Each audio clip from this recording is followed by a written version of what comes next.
Então, como eu acabei de dizer, mas para deixar no vídeo aqui, né, na gravação, eu sou a Paula, que junto com a Renata, que pode ser uma voz do além que virá a qualquer momento.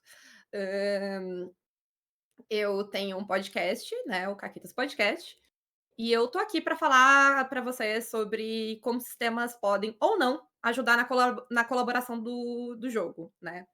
E eu coloquei ali embaixo que são observações de uma narradora preguiçosa, porque eu estava comentando até antes aqui, que a gente estava de papo furado antes de começar a gravar, que eu nunca criei um joguinho, tá. Eu tô criando um joguinho, mas assim, não terminei, tá em processo. Inclusive a Mônica e a Flávia alugaram um triplex na minha cabeça nas últimas 2 palestras e eu vou ter que escrever várias coisas por causa disso, mas isso é um problema meu, não de vocês. Mas eu sou alguém que gosta muito de jogar RPG, eu sou alguém que pensa muito sobre RPG, porque eu tenho um podcast, a gente já tá em quê, Renata? 580 e sei lá eu quando, e bolinha episódios. Hã, 567, eu acho. Eu é sou a isso. voz do além que não era pra falar nada, mas o Caquitas é mais forte. É. E eu sou uma por que que eu digo que eu sou uma narradora preguiçosa? Eu gosto muito de narrar, eu odeio preparar a sessão, né. E como alguém que não gosta de gastar muito tempo preparando a sessão, e não gosta de passar trabalho porque eu gosto de narrar, eu não gosto de passar trabalho. Hã, ter um sistema e um conjunto de regras ali que permita com que todo mundo colabore, de uma maneira bastante igual para o jogo, né, que todo mundo participe o tempo todo do jogo, é o meu lugar mais confortável, né, é onde eu gosto de jogar, que é onde me permite menos trabalho, e eu sou o quê? Eu sou uma narradora preguiçosa, né. Então, essa é a minha qualificação para falar aqui as minhas ideias para vocês. Por quê? O RPG é um jogo colaborativo, certo? Alguém discorda?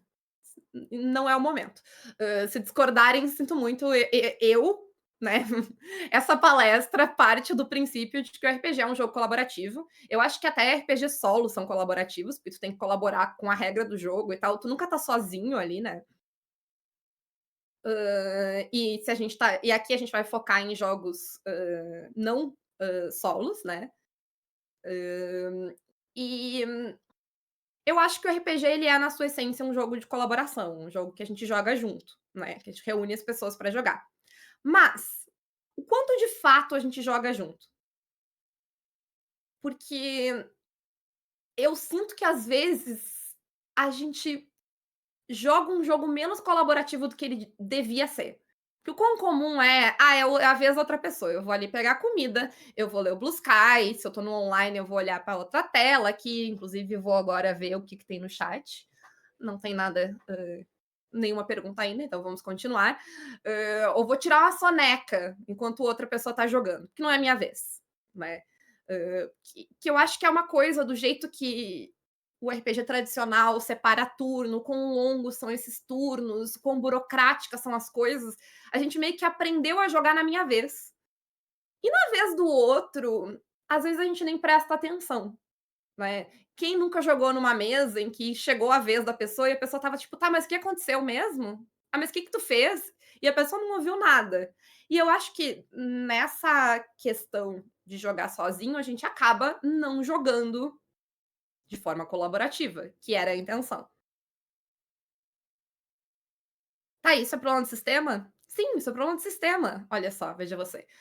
Porque se o sistema vai pautar o jogo, né, e uma coisa importante de lembrar quando a gente cria um jogo, é que tu não vai estar lá todas as vezes que alguém for jogar teu jogo. Então, se tu só dizer para as pessoas: "É um jogo para jogar colaborativo", é muito possível que elas não necessariamente vão jogar de forma colaborativa. Que tu não vai estar lá para, né, fazer com que elas joguem. "Não, não, tem que jogar junto com o amiguinho". Não. Então, se tu quer que o teu jogo seja colaborativo, a regra, né, o sistema tem que pautar para que ele seja um jogo colaborativo. Ele tem que ter mecânicas que incentivem isso, que recompensem isso e que levem, né, induzam as pessoas a isso. Hã, isso, exatamente, fazendo torre de dado na mesa, alguém citou ali no chat, né. O pessoal tá no celular, todo mundo já passou por isso, todo mundo sabe do que eu tô falando, né. E se tu não sabe que assim, é que nem ter família só de esquerda, não fica jogando na cara dos outros, tu nunca passou esse perrengue, assim, é rude, a gente fica triste, tá. Todo mundo já passou por isso. Então, bora lá, eu vou o que que eu fiz aqui no na minha apresentação, eu peguei uma série de exemplos e de questões, e eu vou trazer exemplos para elas de coisas que eu acho, de maneiras que eu acho que, o jogo pode se tornar mais colaborativo e o sistema pode levar para esse lugar de colaboração, né. E quando eu falo de colaboração, colaborativo, eu falo entre todo mundo, o narrador tá incluso, tá todo mundo colaborando, incluindo a pessoa que está narrando, tá. Porque se tu me né, eu digo "me", porque eu sou uma pessoa que narra bastante.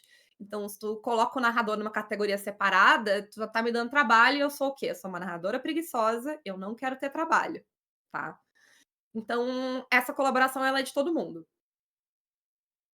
Então vamos lá, minha primeira ponto a levantar aqui e assim, eu vou dar vários exemplos, tá, para cada um dos meus pontos eu vou dar pelo menos um exemplo, e esses exemplos eles não são a melhor o melhor exemplo desse negócio, o jogo que faz isso de forma perfeita. Não, eles são os exemplos dos jogos que eu sou familiar.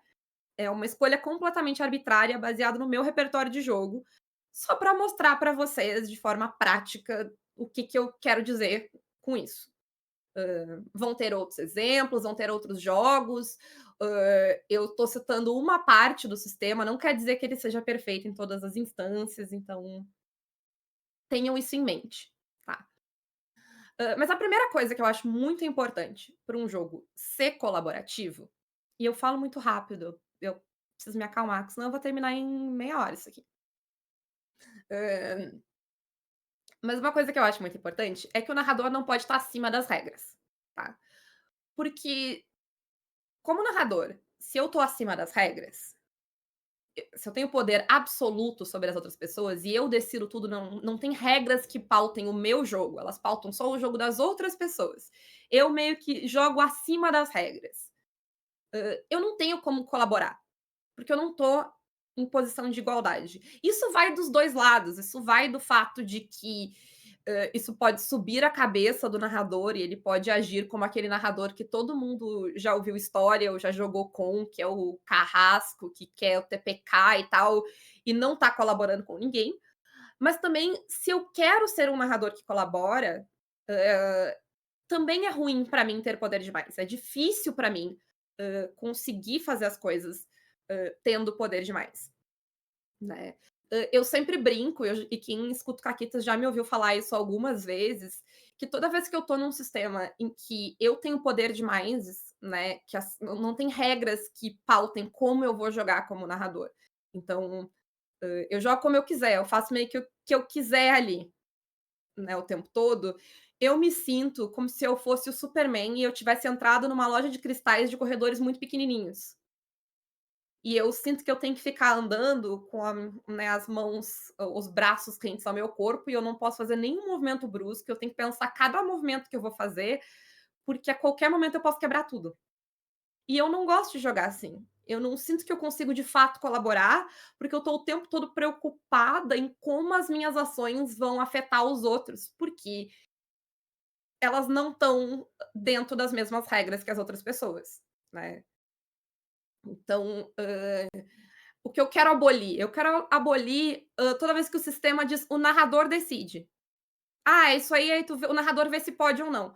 Gente, se tem uma coisa que me irrita lendo um sistema, é jogar a responsabilidade para o narrador. Assim, eu sinto muito que, tipo, poxa, tu não resolve teus BO, e tu quer que eu resolva os teus BO, entendeu? Não. Se aquilo ali é importante pra história que tu tá, né, para o tipo de história que tu tá propondo ali no jogo, resolve, dá um jeito, né. Claro que nenhum sistema vai cobrir tudo, todas as possibilidades. Mas aí, sei lá, então diz caso surja algo, a mesa decide, não eu, não o narrador, entendeu. Deixa o narrador em paz e dá para ele regras, né. Então eu trouxe aqui a meu exemplo, são os movimentos de MC, né, que é o MC é o narrador do City of Mist. Inclusive o pessoal estava falando do Legend of the Mist hoje lá no bate-papo, eu acho, ou no papo de game design, não sei, em algum dos papos que eu vi. E o City of Mist é um jogo que tem vários problemas, mas no guia da MC, um dos problemas é ter um guia da MC separado, porque tu precisa de um outro livro para aprender como narrar, mas não vamos entrar nisso. Mas no guia da MC, tu tem os movimentos da MC. E isso diz o que, que eu posso ou não fazer e quando eu posso ou não fazer coisas enquanto narradora, né? Então, aqui tá ali ó, as coisas que eu posso fazer a qualquer momento do jogo. Eu posso traduzir a história em regras. Então, alguém disse que quer fazer alguma coisa. Ah, bom, eu vou colocar um rótulo de história aqui, né? E aí, como é que funciona o rótulo de história? Tem uma mecânica para o que, que faz ou não faz um rótulo de história. Então, eu sempre posso colocar um rótulo de história, mas isso é uma mecânica que tem exatamente definido o que, que isso acontece e o que, que não acontece quando eu coloco. Eu posso revelar um movimento customizado, que é um movimento se eu tenho um NPC, ele pode ter um movimento, assim como os jogadores, e ele também pode usar o seu movimento, assim como os jogadores. Eu posso pedir mais detalhes. Então, um jogador disse: Ah, vou fazer tal coisa. Tá, mas como tu vai fazer isso? Para que lado tu vai? O que, que é isso? Né? Ahn, eu posso determinar o movimento do jogador. Então, a pessoa disse que vai fazer tal coisa, beleza, isso é o movimento D. E aí, como é que eu sei que é um movimento D? Tá descrito lá no movimento. Quando o jogador fizer tal coisa, ativa tal movimento. Eu posso interferir quando o jogador for definir seu poder, então tu tem as tags, né, os rótulos, e aí eu posso dizer, ah, não, então, isso aqui, como é que tu disse na tua ficha? Isso aqui vai ser ativado. E tá tudo muito delimitadinho pela ficha, né? E eu posso escolher descrever o resultado de um movimento de acordo com o que o movimento diz que eu posso fazer ali, né? Aí, em questão, quando o jogador tem um sucesso parcial ou uma falha, eu posso fazer outras coisas. Eu tenho os movimentos fracos, que é complicar as coisas. Bater só depois de avisar. O que, que é isso? Eu amo esse. Que é tipo assim, tu diz, pô, tem um negócio suspeito ali. Eu falei, pô, tem um negócio suspeito ali. Ninguém deu bola. Daqui a um pouquinho, passou um tempo ali, eu posso dizer, tipo, então, aquele negócio suspeito ali virou um problemão. Porque eu disse que estava ali o negócio suspeito, né? Eu posso ativar rótulo de fraqueza, e aí, quando o jogador falha, eu posso complicar as coisas para valer, eu posso negar algo que eles estão querendo, eu posso fazer algo horrível acontecer. Todas essas coisas que estão ali, e esses movimentos estão descritos, isso aqui é o resumo deles. Então, assim, eu tenho. Essas são as minhas regras, eu jogo por essas regras. Os jogadores têm os movimentos deles, e a ficha deles, e eles jogam por essas regras, eu tenho a minha ficha e os meus movimentos. Então, o que eu posso fazer está descrito.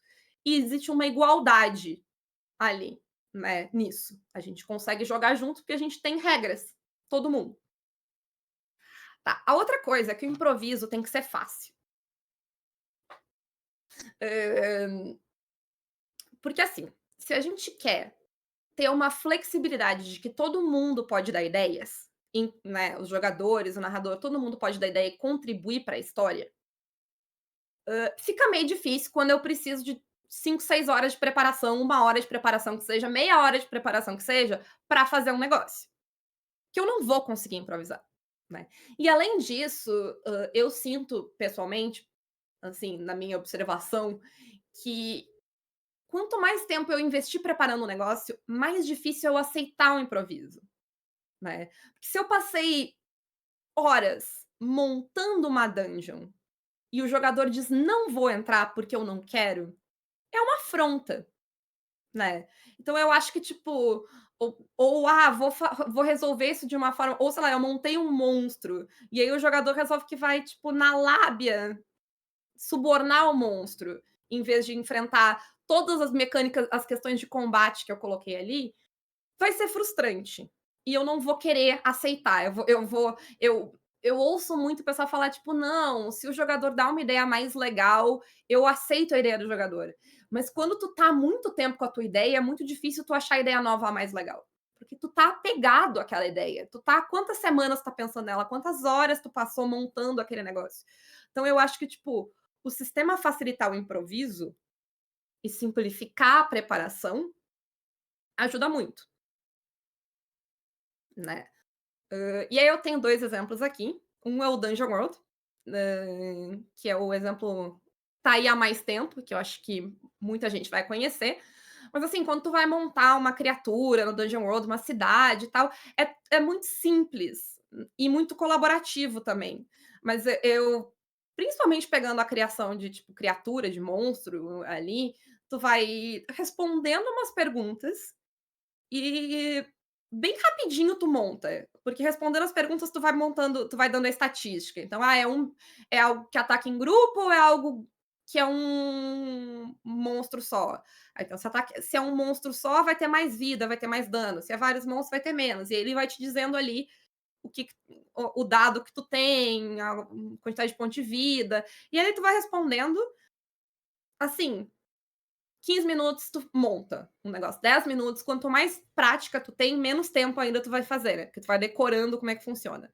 Então no mais demorado, tu vai gastar uns 15 minutos ali para responder as perguntas e fazer, e tu vai pegando isso fazendo bem rapidinho. Então é muito fácil, o jogador inventa que mesmo numa coisa bem tradicional, medieval, fantástico, vamos bater em monstro, tu monta muito rapidamente ali uma criatura para encaixar a história no que os jogadores inventaram na hora ali pra ti. Tu não vai gastar horas fazendo isso. O Brindlewood Bay é um RPG em que senhorinhas resolvem crimes no estilo bem Agatha Christie, tá. E por que que eu botei o Brindlewood Bay aqui? Porque um mistério do Brindlewood Bay, ele é uma coisa muito simples. Por quê? Porque ele não tem resolução, porque a gente constrói a resolução junto, narrador e jogadores, né. Então o que que o guardião, né, que é quem monta ali, tu vai lá e tu vai criar uma lista de suspeitos, que é bem simples, tem uns adjetivos, uma frasezinha da pessoa, um nome, pi-pi-pi. Tu vai criar uma lista de pistas, que é tipo coisas genéricas, tipo um par de luvas, um bilhete rasurado, uma chave. São coisas assim completamente genéricas, tu vai ter uma lista. E aí tu tem as pistas, porque ele tem um lado mais cutulesco, aí tem as pistas mais cutulescas, que também são, sei lá, um amuleto que brilha, um sussurro que vem do nada, é umas coisas assim. E aí tu vai improvisando, então quando os jogadores acham pistas, tu escolhe uma das tuas pistas, coloca lá, tu vai colocando os suspeitos na história e tal. E na hora de resolver o crime, os jogadores eles pegam aquela colagem de pistas e NPCs que tu botou, eles escolhem um NPC para ser culpado, ou mais de um NPC para ser culpado, as pistas, e eles contam uma história usando aquilo. E tem uma rolagem para decidir como faz. Então, é uma preparação muito simples, e uma história muito que incentiva uma história muito colaborativa, e todo mundo meio que tem como colocar coisa naquela história, né. Até porque ele tem bastante retcon, então tu pode dizer: "Não, mas, essa pessoa ela estava usando luvas o tempo todo", e tudo isso o jogo te permite na mecânica fazer. Ele te incenti É assim que joga ele, inclusive. Não tem como tu não fazer uma narrativa colaborativa no Brindlewood Bay, porque a mecânica essencial dele é que metade da história quem vai contar é os jogadores, né. Então, não tem como tu não jogar de forma colaborativa, né. Outra coisa, tu não joga ou tu não precisa jogar só como teu personagem, tá. Eu acho que a primeira coisa que, hã, eu ouvi quando forem me explicar o que é RPG, uma obsessão aí que o povo tem, é que: "Ai, daí tu joga como teu personagem, faz o que teu personagem faria e tal". Hoje em dia eu já discordo um pouco disso, porque pelo menos eu acho que tu não precisa jogar como teu personagem. E eu acho que quando a gente, olha pra pessoa jogadora, daí no caso, como alguém que joga exclusivamente como personagem, a gente limita muito como ela pode interagir no mundo. Né. Porque, assim, se eu sou o meu personagem, aquela coisa, né, aí vai entrar o negócio de não, só posso agir de acordo com as coisas que meu personagem sabe, eu tenho que agir no melhor interesse dele o tempo todo, e aí gera muito conflito, às vezes, na mesa, gera umas coisas chatas de a pessoa insistir: "Não, eu não vou fazer isso", ou "Eu vou brigar com outro personagem, porque isso é o que meu personagem faria", e tal. E várias coisas que vão quebrar essa ideia de colaboração, né. Porque eu acho que assim, como é que eu vou jogar colaborativo se Eu estou jogando no interesse de um único personagem. Porque daí, no instante que o interesse desse personagem desalinhar com o da outra personagem, eu entro num conflito. E se a minha perspectiva é só a da personagem, eu não posso sair dela, é muito fácil que esse conflito vire entre a gente, né? Entre eu e a outra jogadora ali. Porque a gente tá muito preso nessa ideia de que eu não consigo. Eu sou só meu personagem, eu faço só o que ele faria, né? E aí, eu acho que na mecânica a gente pode dar para a pessoa jogadora ferramentas que não estão só ligadas ao personagem. Porque normalmente é o que tu tem, né? Normalmente a tua ficha te dá os teus recursos e os teus recursos estão ligados só às únicas mecânicas que tu tem enquanto pessoa jogadora são as coisas que o teu personagem faz, ou não, né? Mas tem jogos que saem disso, e eu acho que eles abrem mais espaço para colaboração. O meu exemplo aqui é o Anansi, mas eu vou voltar um pouquinho, e falar de novo do Brindlewood Bay, porque no momento que o Brindlewood Bay te permite, dar retcon, voltar uma cena, né, tipo, negar um resultado, ele te permite agir como além do teu personagem, porque tá, tua velhinha foi lá e ela resolveu que ela ia bisbilhotar numa sala. E ela falhou. E porque ela falhou, eu vou fazer com que o assassino tranque ela naquela sala e jogue taque fogo lá dentro. Então a pessoa fez a ação, falhou, eu descrevi o que acontece. Ela pode dizer: "Não, não, não, não, não, não, não. Não foi isso que aconteceu". Na mecânica, tu tem que narrar um flashback, narrando o flashback, tu volta a cena. E aí, não vai mais ser uma falha, vai ser um sucesso parcial. Então não foi bem isso que aconteceu. Então, sei lá, talvez, eu posso voltar atrás total e dizer que a porta trancou, mas não pegou fogo no lugar, ou que ela conseguiu sair a tempo. Vai mudar a cena, ela tem como voltar a cena atrás, né. Isso torna um negócio colaborativo muito legal, porque como narradora de Brindlewood Bay, eu posso matar uma personagem. Sabe aquela cena de série que o personagem, tipo, terminou, entrou para o comercial, o personagem tomou um tiro e fez assim. E aí, tipo, meu Deus, o personagem morreu. E aí volta a cena e o tiro pegou no broche que a senhorinha estava usando. Tu faz isso no Brindlewood Bay, com essa mecânica que funciona no metagame, né, que é a minha proposta aqui. A gente podia parar de policiar o metagame e criar mecânicas que te permitam fazer o metagame de forma sistematizada.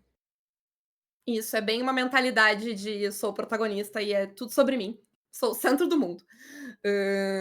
Sim, o metagame ele é essencial para o jogo, acho que ninguém aqui vai dizer que não, mas eu acho que tu pode incluir, mecânicas que usem ele, né, que sistematizem certas coisas que existem, hã, jeitos de jogar além do teu personagem. E por que que o exemplo que eu trouxe é o Anansi? A Mônica citou o Anansi,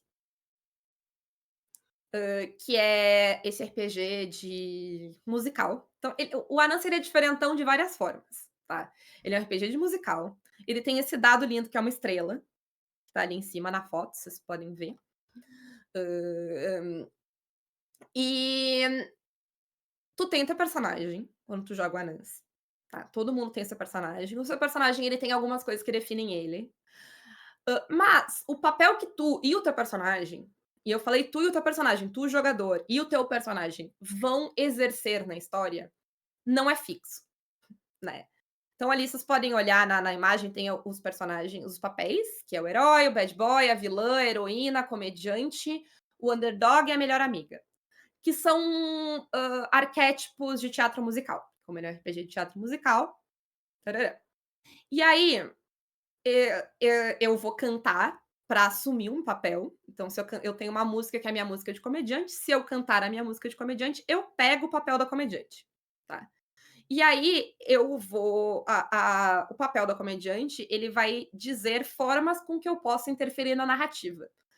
Que, a meu ver, lembram muito mais o papel que RPGs mais tradicionais dão para a pessoa que narra, do que para o jogador. Porque eu não posso só reagir à cena, eu posso colocar elementos na cena, eu posso mudar a narrativa. Então, é meio que como é que eu posso modificar a narrativa? O que esse papel vai dizer, né. Então, por exemplo, a comediante, coisas que ela pode fazer. Ela pode, trocar papéis entre outros personagens, outros jogadores da mesa. Eu posso trocar o herói, quem era o herói naquela cena vai virar vilã, quem era vilã vai virar o herói. Troca os papéis. Eu posso colocar uma complicação na história. Por que que eu faria isso? Sei lá, porque eu acho que é legal. A última vez que eu joguei a Nancy, a gente estava entrando numa base militar, não sei o quê, e eu estava tipo: "Ah, mas tá tudo deu muito certo". Eu acho que podia ter uma complicação aí. E aí, eu alguém na descrição tinha dito que tinha uma ex que trabalhava na base, alguma coisa assim. E aí eu fiz, porque a gente tinha entrado, estava entrando super na surdina, tinha conseguido entrar. Eu peguei a comediante, usei o movimento dela, o que no Anã se chama número, para dizer que a ex-crush estava chegando ali. Não, ex e atual crush era o esquema, era bem complicado. Estava chegando ali e reconheci a pessoa. Então eu, enquanto jogadora, pude colocar uma complicação na história.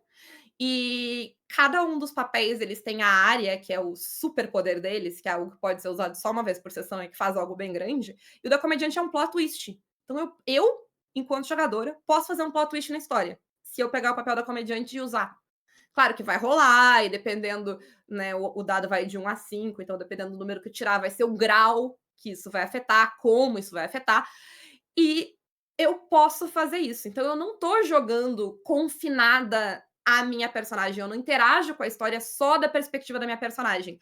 O que eu acho que me libera pra colaborar com a narrativa muito mais. O Mancha comentou ali que narrativa colaborativa é bem difícil de fazer sem ferramentas boas, e eu concordo. Principalmente porque quando tu invade a narrativa do outro, né, como é que tu vai fazer isso? Como é que eu vou afetar com a personagem da outra pessoa? Que eu acho que é o mesmo problema da pessoa narradora. Se a pessoa narradora não tem,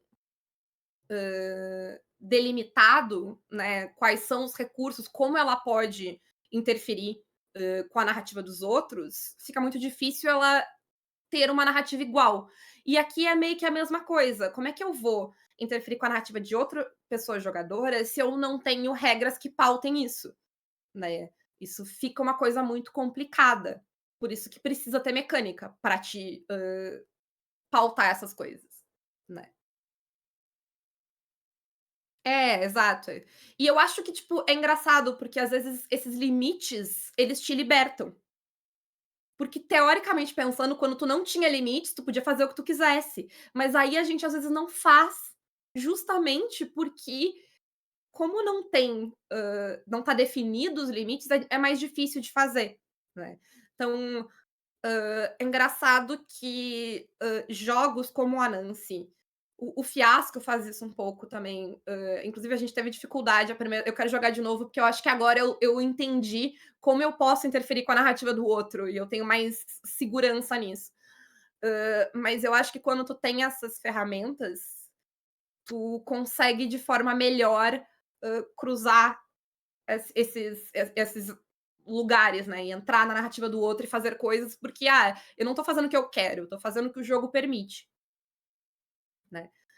Demorou muito tempo, assim, eu já joguei a Nancy muitas vezes, e as mecânicas que interferem com a narrativa do outro foram as últimas que eu entendi como usava, porque eu tive que desapegar da ideia de que eu sou, né, porque eu tô jogando com o meu personagem, a gente tá nesse grupo, a gente tem que ser unido, a gente tá fazendo as coisas todas juntos, e aí eu me dei conta que não, eu posso me soltar disso, eu posso construir uma narrativa colaborativa com as outras pessoas jogadoras, mas que não necessariamente é colaborativa para os nossos personagens, né. Porque o que eu quero nem sempre é o que o meu personagem quer.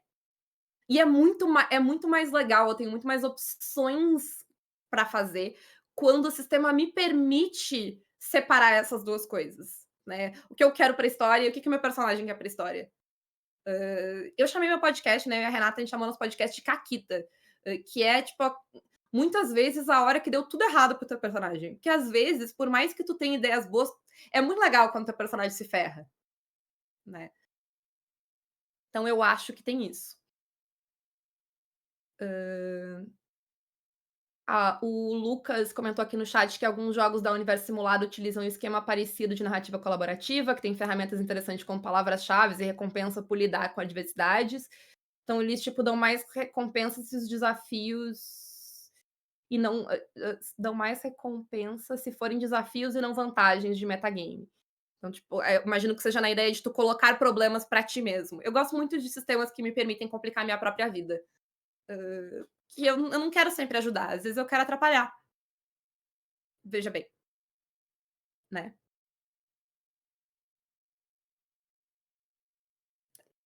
Lá no começo, quando eu propus a ideia de que a gente não joga, às vezes, de forma colaborativa, eu acusei um vilão, que é o turno, gigante e burocrático, né. Vamos eu não assim, não tem por que eu dar voltas, né, o que eu estava acusando D&D. Estava mesmo, ele não é o único, mas ele é o maior, né. E assim, principalmente quando tu vai avançando de nível e tá chegando em níveis muito altos, e eu vou citar o D&D aqui, porque ele é o mais fácil de bater, entendeu, e ele é o que pode apanhar também. Hã, e, tá, é minha vez. Aí eu vou rolar, sei lá, 2 3 ataques, eu vou fazer não sei o quê, vou fazer bonus action, aí eu tenho um pet que vai agir, aí não sei o turno inteiro, aí o personagem reage, aí tem não sei o quê, tem não sei o que lá. O turno inteiro dura 15, 20 minutos, eu tô sendo, generosa, né. A maior parte do tempo é rolagem de dado e matemática, pra no final de tudo isso a gente descrever como é que acontece e às vezes o que acontece é nada. E aí, assim, ninguém gosta de ficar vendo isso, porque é chato. Eu entendo por que que a gente criou o hábito de ir pegar comida, tirar uma soneca, ler o Blue Sky, fazer torre de dado, desenhar, tipo, abstrair, ficar fazendo desenho na ficha. Gente, eu entendo, fiz o mesmo, tá, não estou aqui para julgar ninguém, porque eu acho que é o normal. E meio que não importa, porque se tu parar pra pensar, principalmente quando o que é a cena? A cena é tem um bicho, a gente tem que bater no bicho e zerar a vida dele. Não importa muito, hã, o que que o fulano fez, por que que eu vou fazer, porque o que que eu vou fazer? Eu vou bater no bicho, com a minha habilidade, que é a minha habilidade que eu sou melhor. Não tem muita estratégia envolvida, não faz muita diferença eu ouvir. Tanto que o que que vai acontecer quando chega a tua vez no D&D, o que que tu faz? Tu olha para o grid pra ver onde tá todo mundo, né, tu pergunta como é que o bicho tá, pra saber se ele tomou muito dano ou pouco dano, e que é isso. Às vezes tu dá uma perguntada de: "Ah, que tu fez mesmo?", pra ver se tem alguma condição, algum negócio envolvido, mas na geral não importa, o que o outro fez não importa. A gente tá colaborando, mas a gente tá colaborando pra zerar o bicho. E, não importa o que tu fez, eu vou fazer o que eu ia fazer de qualquer maneira, né, eu não o que tu fez não muda o que eu ia fazer, né. Eu gostei que eu falei mal do D&D, muita gente surgiu aí, muitas histórias no chat, vocês que estão vendo a gravação não tem, mas vocês conseguem imaginar a quantidade de histórias do chat, de turnos intermináveis, né, e coisas que não terminam nunca, e horas e horas e horas de turno, né. Então, o que que eu acho que a gente pode fazer? A gente pode fazer turnos mais curtos, mais simples, a gente pode simplificar essa ideia, porque eu não acho que turno seja um problema. A gente jogar um por vez não tem problema quando esse turno é dinâmico, rápido, é eficiente, e o conflito faz com que seja interessante eu prestar atenção no turno dos outros. Porque, de qualquer maneira, a gente vai ter que falar um de cada vez. A gente não vai conseguir falar todo mundo ao mesmo tempo. Principalmente se for online. Se for online, é essencial que todo mundo fale uma vez por vez. Então, eu acho que turno é uma maneira boa como qualquer outra de resolver quem fala, quem fica quieto naquele momento, né. Então, eu acho que, tipo, tem como tu ter turnos que vão ser mais dinâmicos e conflitos em que vai ser importante ver o que o outro vai fazer. E aí, olha só, veja bem, imagina se o turno da pessoa não é um negócio burocrático extremamente chato de números e rolagens, tá? E é importante, faz diferença porque eu vou fazer o que a outra pessoa fez, o que que naturalmente o jogador vai fazer, ele vai ver o turno do outro. Vai ver, porque ele preci primeiro que ele precisa e depois porque é legal. Não é chato o que o outro tá fazendo. Quando o que ele tá fazendo move a história, o que ele tá fazendo acrescenta pra história, né, e não só tira a vida de um monstro. Então é isso, assim, se o turno levar 30 minutos e o conflito faz diferença o que cada um faz, e às vezes incentiva que a gente coordene as nossas ações, a gente vai prestar atenção no turno dos outros, assim. E sim, não é porque eu sou amiga do Júlio, mas o meu exemplo é o jogo do Júlio. Então aqui, tá. O Rebel, ele deixa eu voltar um segundo, calma, spoilers. O Rebel ele tem, hã, várias ele tem algumas maneiras de resolver coisas, ele tem os desafios, que é quando tu tá tentando enfrentar um obstáculo lá e tal, que é um pouco mais individual, tu rola ali com a tua ficha e tudo mais, mas ele tem o clímax da história, que ele chama inclusive de conflito. Ele são momentos em que tu vai agir em grupo, né, porque o Rebel é um jogo de navinhas, é um jogo que tu é a tripulação de uma nave, então vocês são, hã, uma equipe e uma equipe de papéis bem definidos, todo mundo tem uma função dentro daquela equipe, inclusive a gente tem um comandante, que coordena essas coisas. Hã, e assim, tu pode fazer conflito fora da nave, mas eu achei que o que melhor exemplificava o que eu quero dizer é o conflito dentro da nave. Por quê? Vocês conseguem ver a minha setinha no na tela? Sim. Beleza. Então, cada pessoa, né, tem o seu setor da nave, né. Então, aqui o oficial de segurança cuida das arminha, o piloto vai manobrar a nave, o oficial de ciência vai tratar tanto da parte de comunicação aqui, de abrir comunicação, quanto da ideia de, tipo, explorar, analisar outros sistemas e coisas. Aí tu tem o engenheiro que pode né, arrumar as coisas da nave e tal, e o comandante. E o interessante é que, para resolver os conflitos, todo mundo vai ter que agir junto e pensar junto as coisas. Porque um conflito no Rebel, ele tem o teu objetivo, o que que vocês querem fazer, e vocês podem avançar o objetivo. Tem condições que tornam esse objetivo mais difícil, e tem riscos. E como é que tu faz? O comandante começa, vai ter as rolagens lá e tu vai ter os teus sucessos, tu já sabe quantos sucessos tu tem e tu vai usar ele para fazer coisas. E aí, então, o comandante começa, ele resolve o que ele vai fazer. Ele vai avançar o negócio? Ele vai tentar eliminar uma condição? Ele vai tentar fazer um negócio, apesar da condição, gastando mais vitórias para isso? Beleza. Ele vai eliminar um risco? Beleza. Ele passa a vez para o próximo, ele passa a vez para o próximo. Eventualmente, a vez tem que vir para Zig, que é quem tá narrando. E lembra aqueles que tu tem todas essas coisas? Tem que escolher na por quê? Porque quando é a vez de Zig importa. Se passar a vez para Zig e tem muitos riscos envolvidos, vamos supor que o risco seja, outra nave não, são várias mini navinhas que vão atirar aí na Lovelace, que vocês estão vendo ali. Se passar a vez e eu tenho 7 navinhas, eu vou dar 7 de dano na nave de vocês. Então eu vou estourar todos os escudos, eu vou e aqui, ó, isso aqui é as quantidades de dano que a navinha pode tirar. 7 dano presumindo que eu tenho arminhas fracas, eu posso ter arminhas melhores nas minhas navinhas, e aí eu posso dar muito dano. Então, a galera tem que se coordenar para conseguir fazendo as coisas que precisa, mas também ir eliminando os riscos, para cuidar quando vai ser a vez do narrador. E tem coisas que tu não consegue fazer sozinho.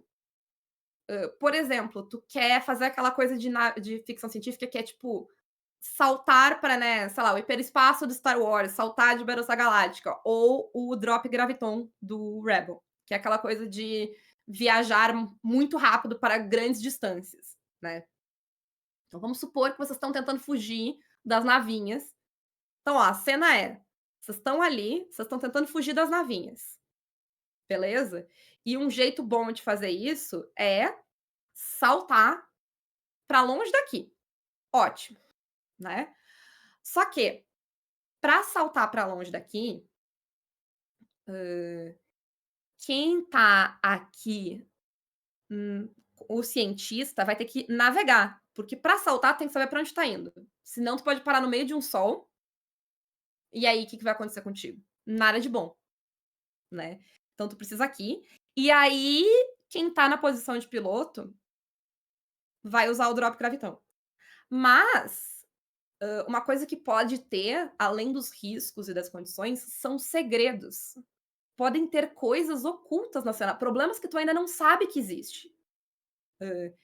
Então, a minha aventura, eu tenho uma aventura de Rebel que eu narrei no DOF, inclusive, que é uma aventura meio tutorial, e o segredo que tem nela, que agora eu vou revelar pra todo mundo que tá aqui, todo mundo que vê isso depois, vai ser um problema pra Paula do futuro, é que o drop gravitão tá quebrado. Porque uma coisa, se tem uma verdade universal em história de sci-fi, é que essa habilidade de saltar da nave tá sempre quebrada. É tipo tecnologia Bluetooth, nunca funciona. Quando tu precisa, ou impressora. Se tu precisa, não funciona, tá quebrado, né. Isso, gerador de probabilidade infinita também é um exemplo disso. É meio que é algo bem comum em ficção científica. Então, beleza, vamos lá. Duas pessoas já tiveram que participar dessa ação, porque o cientista navegou, o coisa saltou, mas tá quebrado, não funcionou. Aí o que que vai acontecer? O engenheiro vai ter que arrumar.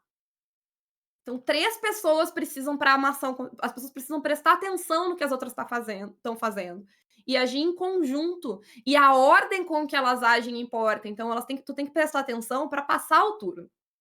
Tu usa uma questão muito estratégica que em alguns pontos lembra até uma ideia de board game, para que os jogadores precisem interagir, os personagens precisam interagir, os jogadores precisam interagir, e resolver o conflito tenha que ser algo coletivo, né. Porque, por exemplo, alguém podia antes ter ligado, tipo: "Ah, mas porque essa nave era uma nave que eles pegam na minha aventura, não é uma nave que não é a nave deles, eles pegaram a nave". Então alguém podia ter antes dito: "Não, eu vou checar se tá tudo bem com a nave", e eles podiam ter descoberto esse segredo antes. Então nessa coisa de coordenar e de ter várias coisas diferentes para lidar ao mesmo tempo, as pessoas acabam tendo que prestar atenção dos outros. Eu narrei Rebel algumas vezes para pessoas que não tinham narrado o sistema, e muitas vezes elas vêm do D&D da vida, e no começo elas não estão prestando atenção no que os outros fazem, e logo elas se dão conta que tem que parar, porque elas, quando chega, tipo, para quem que eu vou passar a vez, tem toda uma estratégia envolvida nisso, que só faz sentido se tu viu o que as outras pessoas fizeram, né. Que se tu pensou antes, coletivamente, como vocês vão enfrentar um problema, vocês não conseguem enfrentar ele sozinho. Várias piadas de ficção científica no chat, gosto. Mas vamos lá, que eu sou uma pessoa que eu gosto muito de encerrar as minhas coisas no tempo. Aula, mesa de RPG, e eu tenho 15 minutos, vai dar tudo certo. Outra coisa, são ações de ajuda que sejam interessantes. Que vamos lá, quem aqui nunca perguntou: "Ah, eu posso ajudar o fulano?" E tipo, às vezes é um negócio inconsequente, tipo, não faz diferença muito pra coisa. Tá, tipo, tá, tu pode, tu faz isso, tu faz aquilo e dá uma vantagem, dá não sei o quê, mas não muda muito. E se a gente tá numa situação de turno, normalmente ajudar gasta o teu turno e não vale a pena, vale mais a pena tu agir sozinho, né. Que ajudar meio que, azar, né. E eu acho que a gente pode pensar mais mecânicas de ajuda, principalmente se a gente quer. Eu acho que principalmente se a ideia, a proposta do jogo é algo, de equipe, é algo que as pessoas estejam trabalhando juntas, né. Que eu espero que isso tenha aparecido aqui, que tem muitas maneiras de colaborar, né. Porque, por exemplo, no Anansi, eu não estou colaborando necessariamente com a pessoa, com o personagem, eu estou colaborando com a narrativa. Muitas vezes, inclusive, eu estou atrapalhando a personagem, mas isso ainda é colaborar com a história, né, apesar de existe uma colaboração entre as pessoas jogadoras e não entre os personagens, e tá tudo bem. Mas aqui nas ações de ajuda eu penso muito na colaboração entre personagens, né. E aí o exemplo que eu peguei é o Blades, porque o Blades ele tem 3, são 3? Não, são 4 maneiras de ajuda. Então, tu pode ajudar na ação. Se tu vai ajudar na ação, tu vai participar dela, vocês vão juntos fazer a ação. E aí é a coisa mais simples, é a coisa mais perto do tradicional que a gente tá acostumado, tu dá mais um dado, porque o Blades é pilha de dado, é pilha de D6, então se tu for ajudar, tu dá mais D6. Tu gasta estresse, que é um recurso teu, e dá mais dado para outra pessoa. E diz ali como é que tu vai ajudar, e se tiverem consequências, vocês sofrem elas juntos. Beleza. Tu pode facilitar a ação da personagem. O que é isso? É, eu, em vez de ir lá e fazer ação junto, eu vou fazer algo que vai, ajudar com que aquela ação ou parta de uma posição mais, tranquila, ou tenha um resultado mais eficaz, né. Então é aquela coisa de, a pessoa tá tentando se esgueirar, eu vou distrair os guardas. Eu acho que talvez seja a coisa mais comum, o tipo de né, a ideia mais comum que isso aparece. Então, se eu vou distrair os guardas enquanto a outra personagem tenta passar desapercebida, isso pode permitir tanto que ela consiga, hã, sei lá, em vez de entrar na primeira sala, ela vai entrar na sala, tipo, ela vai entrar na sala ultra secreta. Ela vai conseguir ir mais longe, ela vai ter um resultado melhor para a infiltração dela. Ou ela vai partir de um lugar mais seguro, porque o guarda não vai estar prestando atenção nela. Então, se ela falhar, talvez vai ter menos guardas que vão ir atacar ela e tal, porque no Blades toda ação ela tem, um escopo de efeito que vai ter e uma posição da qual ela parte, né. E o que tu consegue tem a ver com o efeito e o que tu sofre de consequências tem a ver com a posição.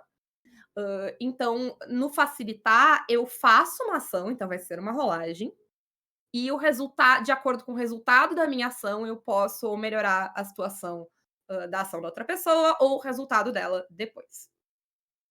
Eu também posso fazer uma ação coletiva, que é aquela coisa de, ai, vai todo mundo sair correndo, ou vai todo mundo tentar se esconder, e sempre tem alguém que é melhor que os outros, né. Porque ainda mais aqui, que é uma equipe, então todo mundo vai ter funções meio que complementares, né. O Blades ele é bem arbitrário em qual habilidade tu usa pra fazer, cada ação. E ele faz isso presumindo que tu vai fazer as coisas em coletivo e não sozinho. Então, na hora que tu é obrigado, por algum motivo, a fazer uma ação que tu não é bom, uma solução é fazer a pessoa que é boa na equipe, que tem ponto pra fazer aquilo ali, que vai ter bastante dado pra pilha, liderar uma ação coletiva. E aí, vocês descrevem como aquela pessoa vai coordenar todo mundo pra fazer aquela ação, todo mundo rola. E aí, em vez de, se eu que sou muito ruim naquilo falhar, eu falhar e expor todo o grupo, a pessoa que liderou a ação vai ganhar estresse, porque ela tá me carregando nas costas, talvez literalmente, hã, e me dá o sucesso, permitir que eu consiga. Então essa pessoa ela assume todo mundo que falhar, ela vai gastar recurso dela para que a pessoa não falhe, né. E a última coisa é proteger um aliado, que é tipo, tomar o dano e fazer a ação de resistência no lugar de um aliado, porque ou tu tem mais, tu não tomou tanto dano ainda, ou tu tem mais estresse pra tentar, que tu gasta estresse pra tentar resistir, ou tu tem mais, né, tu tem mais recurso pra dar, então tu pode se jogar na frente de um aliado. E uma coisa legal é que, como a narrativa do Blades não é necessariamente linear, ele tem a possibilidade de flashback, tu pode, dependendo da situação, fazer isso de forma não linear também. Então eu posso participar da cena mesmo se eu não estiver na cena. Que é outra coisa, que às vezes, tipo, principalmente se tu tem alguém que é o chato do metagame, que eu não sei como ainda existe, porque eu não sei o que essa pessoa acha.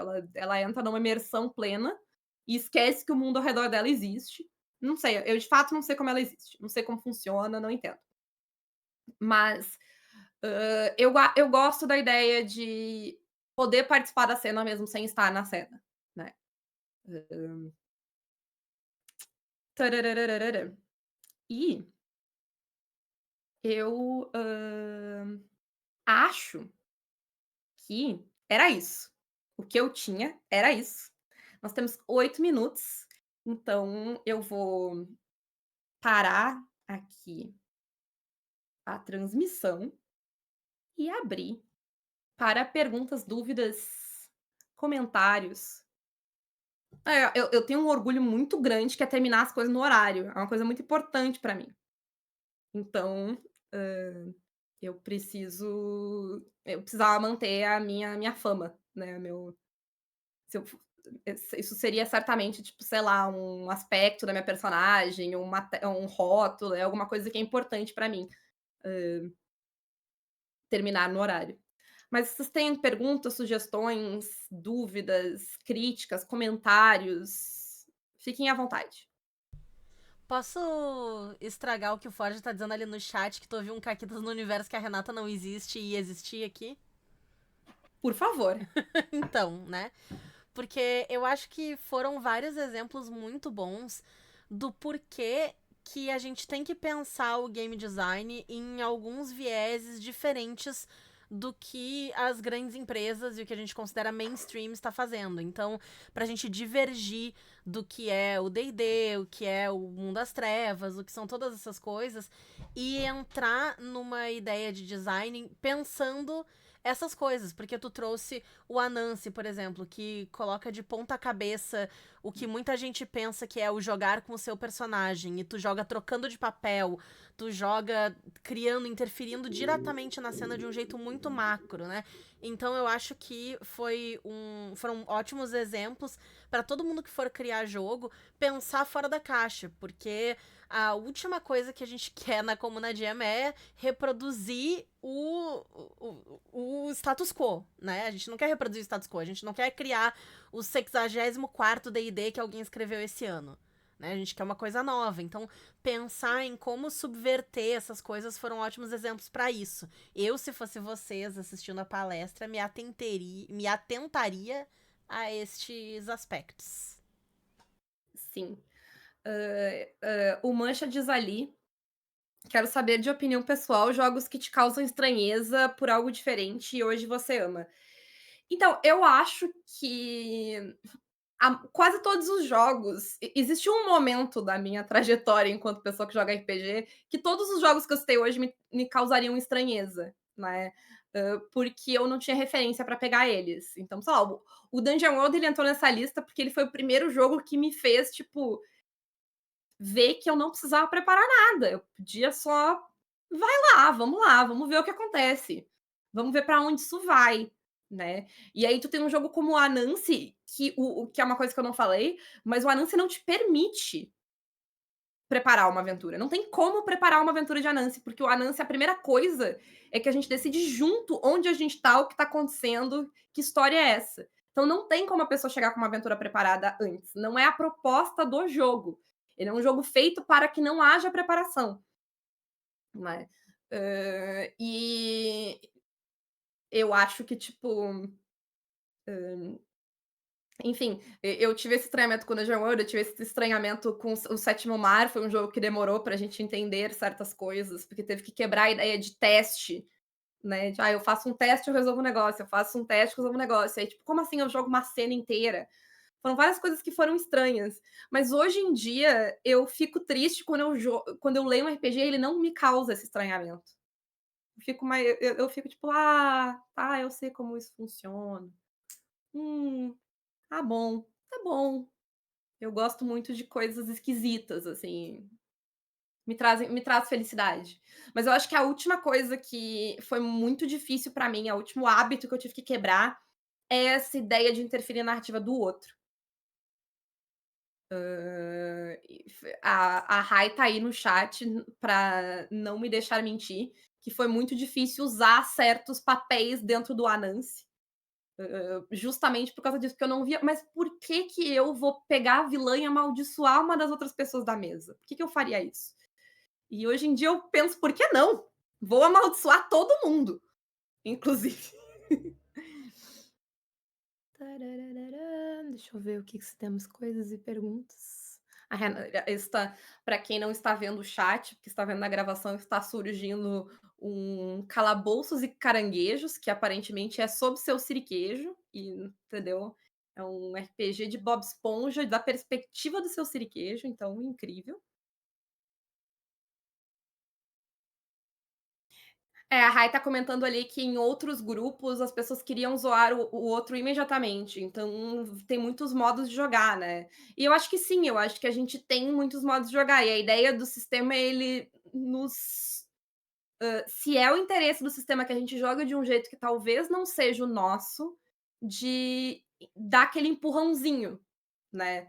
Porque o jogar de forma colaborativa, no sentido de vamos juntos fazer as coisas, eu tinha, mas a ideia e se a gente não estiver juntos fazendo as coisas, se a gente estiver, tipo, juntos contando a história e todo mundo estiver criando problemas e sendo seu próprio problema, eu não tinha, eu tive que a mecânica teve que me levar, me mostrar: "Ó, é assim que faz, é isso que dá pra fazer, olha que legal essa possibilidade aqui", né. E é aquela coisa de o jogo pautar o que tu vai fazer, porque a gente tem uma tendência de jogar sempre da maneira que a gente tá acostumado. Então eu aprendi a improvisar jogando Dungeon World, eu aprendi a jogar de forma colaborativa, jogando coisas como o Sétimo Mar, como Goddess, como Rebel, que tipo a cena tá lá e eu preciso pensar junto quem vai fazer o quê, né. Então eu acho que e eu lembro que, tipo, o City of Mist me mostrou que às vezes é mega legal ver o que o outro tá fazendo e que eu podia separar o grupo e eu ainda queria participar da história. Até porque o City of Mist me permite, tipo, não ser a narradora e fazer pergunta para os outros jogadores. Tá escrito na regra que eu posso fazer isso. Então é interessante, eu acho que várias formas de jogar e ter mecânicas para pautar essas formas fazem com que a gente descubra novas maneiras de jogar, né, que vão às vezes além das nossas. Então, se a gente quer jogos, se a ideia é que o jogo seja colaborativo, as mecânicas têm que ter isso nelas.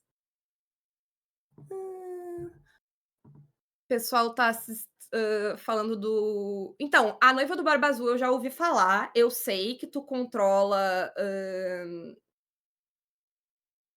Tarararã, que tu controla, que todo mundo controla a noiva, então é tipo, a gente divide a personagem e me parece uma coisa muito colaborativa, mas eu nunca joguei, então eu não posso falar com propriedade do jogo, mas ele realmente me parece ser um jogo que eu imagino que ele seja um jogo que tenha mecânicas para isso, mas como eu não conheço, não posso falar.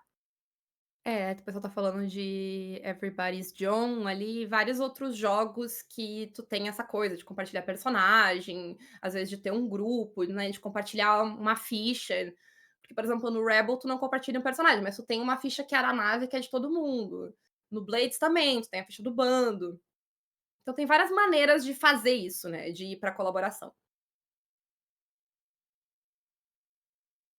Bom, são 22, então últimas chances para perguntas, dúvidas, comentários, enfins.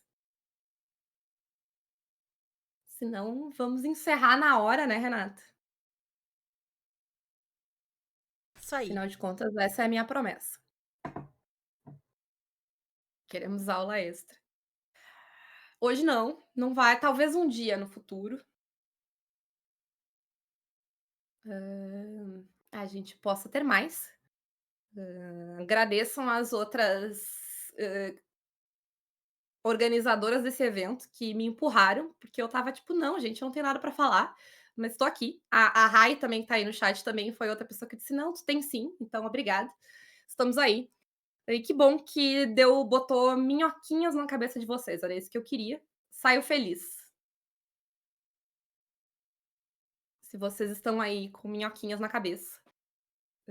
Quero jogos que a gente possa fazer coisinhas juntos. Inclusive, falando de colaboração, eu botei minhoquinhas na cabeça da Renata na gravação do Time Caquitas. Então, era isso aí?